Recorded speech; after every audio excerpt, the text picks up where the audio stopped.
Besok kalau udah tua gimana Mas? Ndak mikir ya? Mau di panti jompo ya? Kan bambu sama bambu nggak bakalan punya anak. Aduh, aku mau sebut namamu nggak bisa ya, namamu user. Tapi fotonya mbak-mbak sih.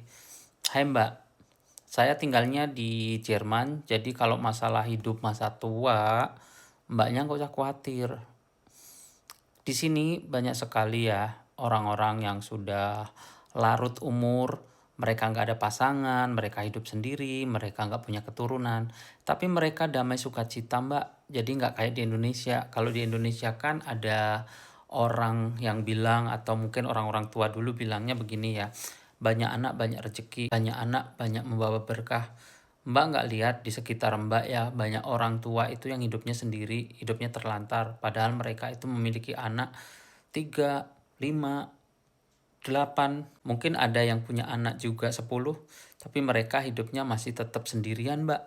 Jadi nggak bisa dibandingkan antara negeri Konoha sama sini. Kalau sini, sejak pertama kali kita lahir itu sudah mendapatkan nomor pajak ya.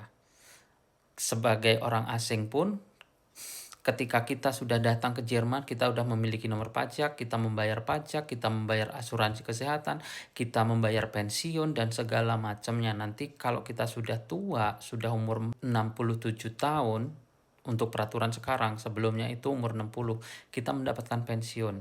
Kita juga bisa mengorganisasi bagaimana masa tua kita nanti.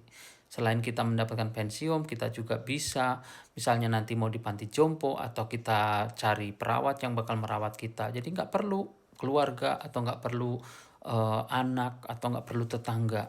Semua orang hidup di sini aman, nyaman. Yang tua-tua juga yang nggak punya keluarga, nggak punya anak, tetap terjamin. Negaranya itu menjamin mbak. Jadi negara di sini tuh benar-benar memperhatikan rakyatnya karena rakyatnya itu membayar pajak, jadi uang pajak itu akan kembali lagi ke kita. Jadi negaranya itu pemerintahnya juga nggak serakah, jadi nggak ada yang korupsi-korupsi gitu.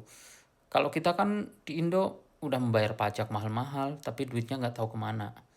Nanti masa tua kita yang sengsara sendiri. Seperti itu mbaknya, semoga paham.